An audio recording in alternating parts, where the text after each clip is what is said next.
Biblioteca Nacional Aruba está apresentada de três partes de exposição Primary Colors. E bia aqui é color coral está dominado de coleccion de obra.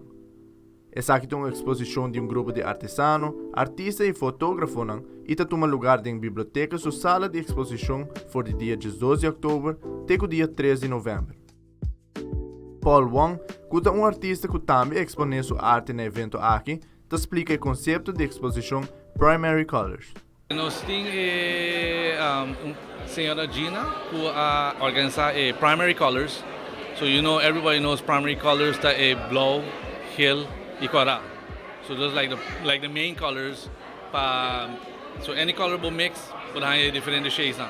Anyway, ela começou back in April with the blue series, where the dominant color, the arte, is the blue. So, for example, I'm asking you wanna blue. There are other statues in blue. So the dominant color was blue. So in siguiente, that's a hill. So of course the dominant color means a hill.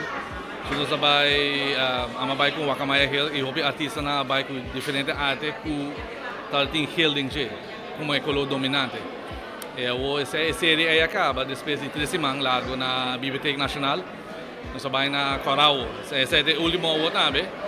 And mesmo sabe, nós temos crowd bastante grande de artistas que não, mas com 24 artistas tem que não.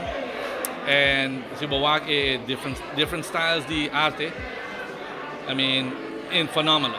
Joshua Valbuena, artista digital, também expõe sua arte na exposição aqui e te explica tigre de inspiração e seu estilo como artista. Mi tinta pinta desde que me pocara, mas como se pinta na young, den classe, constante. Obra em particular aqui, tá uma obra que maior inspirador de outra obra. Então, inang ma adaptei na mim mesmo, magara é cara de figura como é hobby interessante, ma agregar efeito de luz, ma agregar a coluna que a mim gosta. Então, assim é obra bem outro. A mim sempre assim digo, ora que me traga arte, me purva escapa a realidade.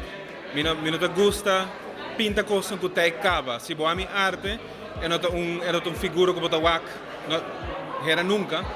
É inspirador de portar superstição, coisa paranormal, história, folclore. Essa é a coisa que me usa para criar minha arte.